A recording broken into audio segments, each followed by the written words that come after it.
Vous ne le savez peut-être pas, mais il existe différents types de trisomie 21. C'est l'une des raisons qui fait que les personnes atteintes du syndrome de Down, elles peuvent présenter des intensités de symptômes qui sont très variables. Il y a des personnes qui présentent des déficiences intellectuelles sévères, tandis qu'il y en a d'autres qui arrivent quand même à vivre en autonomie, et il y en a même chez qui le syndrome de Down ne se voit même pas alors même qu'elles en subissent les conséquences.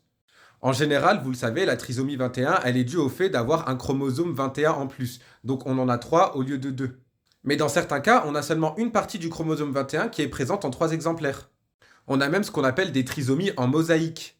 Autrement dit, dans ce contexte-là, vous allez à la fois être composé de cellules qui portent 3 chromosomes, mais vous allez aussi être composé de cellules qui portent 2 chromosomes 21, autrement dit des cellules qui sont normales et saines. Et dans ce contexte-là, par exemple, la proportion de cellules malades par rapport à la proportion de cellules saines dans votre organisme, elle va faire que vous allez avoir des symptômes qui sont plus ou moins intenses. Dans ce contexte-là, parfois chez les individus, on n'observe même pas les caractéristiques physiques qu'on associe normalement aux personnes atteintes du syndrome de Down. Mais c'est pas pour autant que ces individus ne sont pas malades et qu'ils n'ont pas de complications associées à leur maladie. Mais au-delà de ça, l'une des plus grandes erreurs, c'est aussi de laisser la maladie déterminer la vie de ces gens.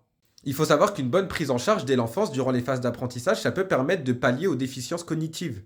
À l'époque, je me souviens qu'une personne m'avait demandé pourquoi est-ce qu'on observe surtout des cas de trisomie 21 alors même qu'on a 23 paires de chromosomes. Pourquoi par exemple on n'observe pas des trisomies 3 ou des trisomies 10?